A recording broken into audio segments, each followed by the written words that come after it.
If you have taken courses in the humanities in the last 40 years, or have delved a little deeper into the literature that has influenced much of the political upheaval of today, you are likely already aware of the author Michel Foucault. But for those that don't know about him, who was Foucault and why is he important?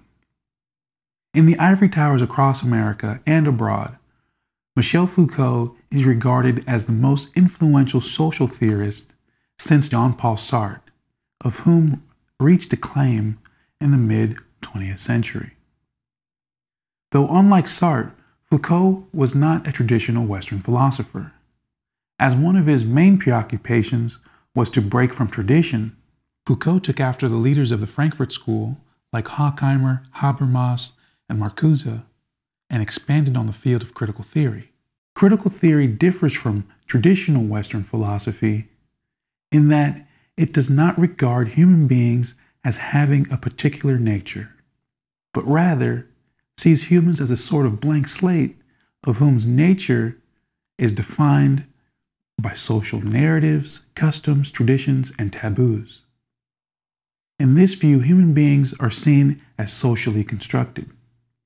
And for Foucault, we are predominantly socially constructed by way of taboos and ideas of normalcy.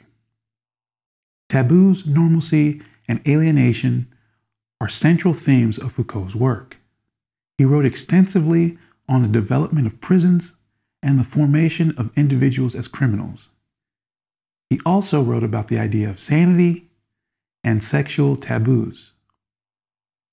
The main focus of his work was to track how societies define the individual and especially how it defines those that are characterized as unfit or deviant. Foucault's resounding conclusion was that human life was most characterized by the use of powerful narratives in which persons of opposing groups would use against each other to maintain domination. Now, assertions of this sort have received quite a bit of criticism, as many believe an outlook such as Foucault's, while acknowledging the domineering uses of power, also seeks to justify the use of power, which might encourage unstable ethics, being that his view sees humans as having no nature and thus no innate morals.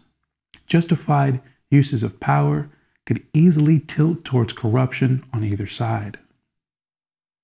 Another criticism of his work is that it seeks to influence a worldview characterized by an oppressor-oppressed dichotomy, which may inevitably placate to the provocation of political subversion and anarchism.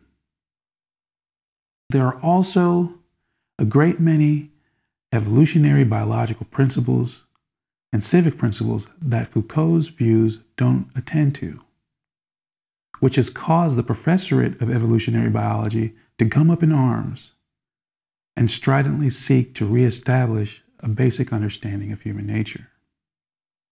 Though to be fair, Foucault was not explicitly constructing a new ethic. However, the argument can be made that his scholarship spawned a political worldview, ultimately influencing the way more subversive political orientations would conceive of themselves and how they would treat others, especially in political venues.